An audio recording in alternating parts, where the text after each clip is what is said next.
আমি পায়েল।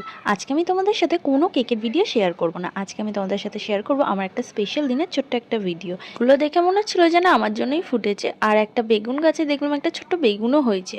তো সকালবেলা আমি ব্রেকফাস্ট করে নিয়ে আমার প্রথম কাজ থাকে এই ক্লাস করানো। তো এখানে ক্লাস করানো হয়ে যাওয়ার পর আমি লাঞ্চ করে নিয়েছি, আমার সান ফান সব হয়ে গেছে কাজ। আর তারপরে একটু বেরোনোর আগে আমি এখানে আইসক্রিম নিজেই বানিয়েছিলাম, সেটা আমি আর মা আর বাবু মিলে খেয়ে নিলাম। বলছিল আমাকে যে আইসক্রিমটা ভীষণ ভালো হয়েছে পিয়া। তো তারপর আমি রেডি হওয়ার জন্য গেলাম।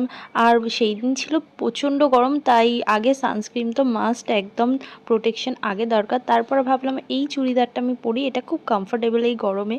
তো চুড়িদারটা পরার পর আমি একটু হেয়ারটা কার্ল করেছিলাম, তো সেটাই দেখলাম কেমন লাগছে, দেখলাম ভালোই লাগছে। তারপর দেখলাম কানটা আমার ফাঁকা, তো ভাবলাম এই কানেরটা পরে দেখি কেমন লাগছে। তো এটাও মানিয়ে গেছে। আর একটু বড় ব্যাগ নিয়েছিলাম কারণ একটা বই নেওয়ার ছিল। পর এখানে আমি ক্যাবে উঠে ভাবছিলাম আমার ফ্রেন্ড কখন আসবে, আমি কোথায় যাচ্ছি কিচ্ছু বুঝতে পারছি না। তো ফাইনালি আমি আমাদের ডেস্টিনেশনে পৌঁছালাম।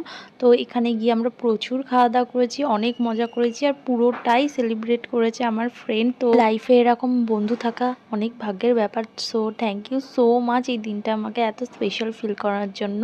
আর আজকের ব্লগটা এতটুকুনি।